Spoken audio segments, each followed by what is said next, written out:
warahmatullahi wabarakatuh. Untuk mempersingkat, saya tidak menyebutkan nama seluruh hadirin yang saya hormati, dan saya tidak perpanjang salam, cukup assalamualaikum warahmatullahi wabarakatuh, karena setelah itu saya nggak hafal lagi. Tadi banyak pihak melihat Pak Narko menyatakan kok rapi sekali hari ini. Saya menganggap hari ini berharap 10 Februari 2026 adalah titik awal memproklamasikan Indonesia kembali.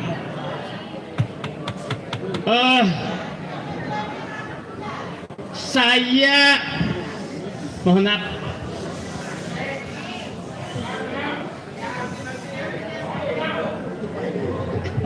maaf, saya lama sekali dalam pemerintahan. Saya pernah di legislatif, saya keluar menjadi aktif bergerak dengan rakyat. Saya menyatakan bahwa bangsa Indonesia sedang berada di lumpur hidup. Semakin kita bergerak, semakin tenggelam bangsa ini. Pilkada, pileg, pilpres terus diulangi, tapi semakin membuat bangsa ini terpuruk, bukan semakin baik. Nah, saya berharap titik balik untuk menyelamatkan bangsa ini ada di yang hadir dalam ruangan ini. Kenapa itu terjadi? Politik pecah belah yang dilakukan oligarki sudah berhasil merasuk ke seluruh pihak dan masuk kepada kita. Ternyata semakin kita bergerak untuk ikut mendukung calon A, calon B, calon C, maka semakin kuat oligarki itu mencengkram calon A, calon B, calon C. Sehingga setelah siapa pemenang, dialah menjadi boneka oligarki. Nah, sehingga kita harus menghentikan ini. Saya ingin menyatakan Bung Karno memerdekakan Indonesia adalah karena musuhnya sangat jelas adalah penjajah Belanda.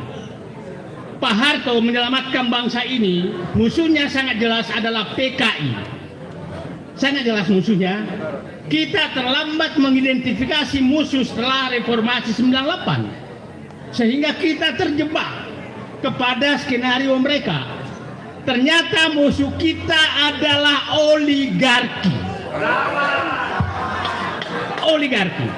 Saya nanti akan menjelaskan bagaimana mereka mencengkeram bangsa ini dengan cara mereka.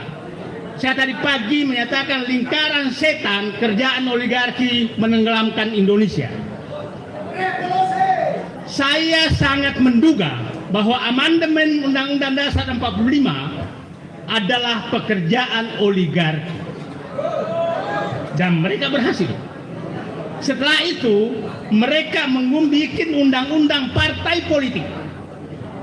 Dengan oligarki membuat sistem pemilu yang mahal, sehingga hanya yang punya uang atau yang dibayar oligarki yang bisa maju dan menang. Tidak perlu nama baik, profesor, dokter, apa segala, tidak perlu. Yang penting punya uang banyak atau mau menyembah kepada oligarki. Itulah fakta. Nah, sehingga itulah saya katakan siklus penguasaan politik. Setelah itu berhasil di politik, maka ketua partai politik dipegang semua oleh mereka karena dia tahu partai politik butuh uang untuk menggerakkan mesin partainya. Dan saya tidak bisa melihat ada satu pimpinan partai politik pun yang lepas dari cengkraman oligarki. Semua dicengkram oleh oligarki. Sehingga saya tidak pernah berharap bahwa partai politik akan memperbaiki negeri ini. Mereka akan selalu membuat bangsa ini terperosok jauh ke dalam demi kenikmatan mereka. Ya, setelah dia kuasa itu, maka seluruh gedung DPR, DPRD itu semua sudah kaki tangan oligarki. Setelah itu dia gunakan untuk membuat peraturan perundang-undangan untuk menguntungkan dia. Contoh paling nyata adalah Undang-Undang Cipta Kerja. Itu jelas-jelas pesanan oligarki untuk menguntungkan mereka. Dan itu gampang sekali diketok oleh DPR karena mereka kaki tangan oligarki. Jadi jangan pernah percaya kepada anggota DPR. Clear? Mereka adalah kaki tangan oligarki. Oke? Ya, coba bayangkan, Pak Ugreseno bisa bayangkan, pada saat orang mengkritik Kapolri, tahu-tahu rapat Komisi 3 dinaikkan menjadi putusan rapat pleno. Tidak pernah namanya kalau bukan pengambilan keputusan yang namanya undang-undang naik keputusan pleno. Itulah bukti bahwa mereka adalah kaki tangan oligarki. Clear? Oke? Setelah dia kuasai kedaulatan politik, partai politik, lembaga negara mengatur undang-undang, maka dia masuk menguasai kedaulatan hukum. Caranya adalah tadi dia membentuk undang-undang yang menguntungkan dia. Setelah itu hampir semua sekarang lembaga hukum itu dipilih oleh DPR dan diajukan oleh lembaganya. Pada saat masuk ke DPR, maka pasti yang dipilih adalah yang disetujui oligarki. Apalagi kalau presidennya sudah di tengah oligarki, maka usulannya pun bisa di oligarki. Pengusulan Kapolri, umpamanya Jaksa Agung, itu adalah kaki tangan oligarki untuk menguasai hukum. Habis itu dia sogoklah semua mereka itu, aparat penegak hukum, untuk menguasai. Siapapun melawan akan ditangkap, siapapun melawan untuk merampok negara akan ditangkap oleh aparat penegak hukum. Maka semua orang akan ketakutan karena akan ditangkap atas pesanan oligarki. Saya kasih contoh paling nyata. Di depan mata, Pantai Indah Kapuk 2 itu didekat sekali oleh ibu kota, tapi tidak pernah ada seorang pun politisi membela rakyat di sana. Tidak pernah. Bencana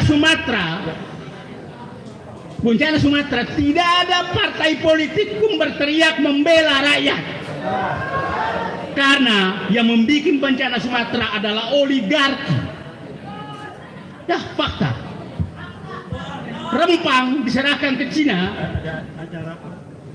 IMIP, tidak ada partai politik membela sedikit pun, karena mereka memang kaki tangan oligarki.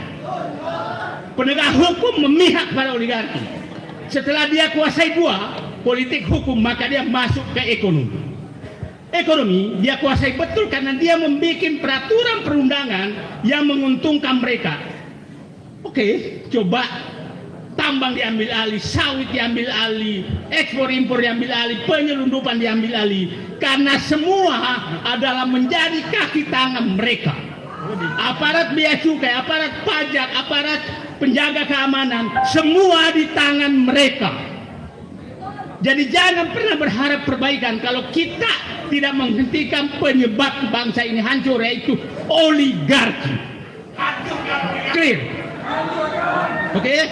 Setelah ekonomi diambil, maka dompetnya semakin tebal untuk menyogok.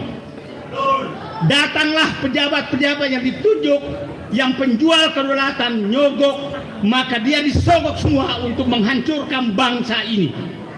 Jadi saya katakan sekarang adalah 3/3 penghancur bangsa: oligarki, pejabat penerima sogok, dan aparat penegak hukum yang melindungi mereka. Itulah 3 penghancur negara. Pertanyaannya, apakah kita harus diam?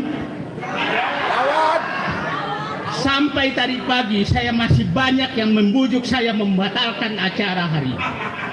Sampai tadi pagi. Saya katakan, Bapakku perintis kemerdekaan, saya akan bertarung sampai titik darah penghabisan. Tapi bukan mempertahankan institusi sebagai Kapolri. Nah, setelah ekonomi diambil, maka dia membuat aturan untuk menguasai sumber daya alam. Semua dikuasai. Coba tambang ilegal banyak sekali. Bukan lagi puluhan kilogram emas, ratusan ton emas diserahkan ke mereka. Dan aparat hukum itu tidak bisa, tidak lagi diharapkan. Saya ketemu petambang emas kemarin dari Papua, dia bilang, Pak, kenapa Anda ini? Pak, kalau bisa nggak kita menjadi legal? Karena aparat, mohon maaf, aparat coklat, mungkin aparat lain juga ada. Dia bilang, tiap hari, tiap bulan, satu alat berat itu harus menyetor 150 juta. Coba bisa bayangkan, pemerasan terjadi di rakyat untuk melegalkan ilegal. Jadi saya menyatakan, semakin banyak aturan di Indonesia, semakin banyak tempat untuk memeras. Kita bikin aturan narkoba, maka diperaslah bandar narkoba. Kita bikin larangan apapun, maka diperaslah yang dilarang itu. Jadi semakin banyak aturan, bukan semakin tertib, tapi rakyat semakin diperas. Itulah kehebatan oligarki. Sekarang, terakhir adalah setelah dia kuasai kedaulatan politik, hukum, kemudian ekonomi, kemudian sumber daya alam, dia masuk penguasaan wilayah. Penguasaan wilayah banyak sekali, wilayah-wilayah namanya kawasan ekonomi khusus, padahal sebenarnya itu adalah tempat perselingkuhan ekonomi terjadi di dalam. Ini saya pikir banyak sekali PSN yang dibikin mantan Presiden Joko Widodo, itu adalah penyerahan wilayah, kedaulatan wilayah kepada oligarki. Itu sangat clear. Nah, sekarang apa yang kita harus lakukan? Saya menyatakan, orang menyatakan, banyak juga. Saya waktu ketemu Bapak Presiden, saya menyatakan, Pak, posisi saya susah sekarang. Di dalam, orang-orang Bapak pasti menyatakan saya ini musuh Prabowo. Tapi saya di luar diberi gelar ternak wowo. Beliau ketawa. Tapi saya tidak peduli suara mereka. Saya menyatakan siapapun yang memihak untuk mengembalikan kedaulatan, saya memihak kepada mereka. Kalau Prabowo memihak kepada pengembalian kedaulatan, kami bersama. Tapi kalau Bapak belok, maka kami berbeda. Clear sekali. Ininya. Jadi garis perjuangan kita bukanlah dukung-mendukung, tapi menyelamatkan bangsa dari cengkraman oligarki. Oke? Deklarasi hari ini bukanlah deklarasi organisasi, ini deklarasi penyatuan agenda perjuangan. Karena percuma kita berjuang yang lain-lain kalau oligarki masih mencengkram. Dukung-mendukung, saya katakan tadi, dukung-mendukung itu hanya dimanfaatkan oligarki untuk mencengkeram calon yang Bapak dukung, tidak ada lebih. Maka kita lihat siapa yang mengembalikan kedaulatan dari oligarki, itu yang kita dukung, bukan siapapun. Nah, oke, saya sekarang begini,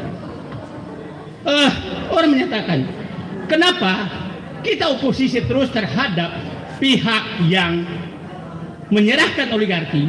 Orang-orang yang pernah menyerahkan kedaulatan oligarki kita harus tuntut bertanggung jawab. Pejabat siapapun. Yang kedua, pihak-pihak yang menjadi pelindung oligarki adalah musuh kita, siapapun dia. Oke?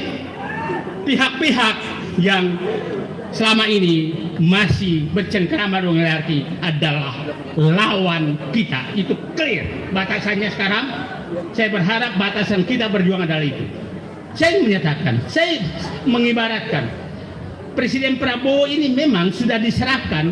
Saya ibaratkan ini ada madu sarang tawon yang isinya madu yang telah dirampok oligarki, yang harus dibagikan kepada rakyat, tapi masih dijaga oleh tawon itu. Tawonnya itu adalah oligarki dan gengnya. Pak Prabowo sepertinya sudah diserahkan obor dan tongkat untuk menyodok sarang tawon. Tapi problemnya Presiden Prabowo tidak punya korek api untuk menyalakan obor. Korek apinya masih dipegang oleh geng SOP, Solo Oligarki Partok. Korek apinya. Nah, sehingga kalau Pak Prabowo menyodok sarang tawon ini, maka keluarlah tahun-tahun itu oligarki dan gengnya menyerang Prabowo. Maka kalau geng SOP tidak menyediakan korek buat Prabowo untuk menyalakan obornya, maka kami yang berkumpul dua orang ini dan pendukung melawan oligarki akan memberikan korek kepada Bapak Presiden untuk menyerahkan obor. Oke? Nyalakan segera obor untuk mengusir oligarki dan mengambil madu-madu yang telah dirampok oleh oligarki tersebut kepada rakyat Indonesia. Itu saya pikir sambutan saya. Insya Allah saya menganggap, insya Allah kita berharap bahwa kita melakukan proklamasi kedua. Setelah proklamasi 1945, maka kita lakukan proklamasi kedua, kembalinya kedaulatan dari tangan oligarki. Terima kasih. Assalamualaikum warahmatullahi wabarakatuh.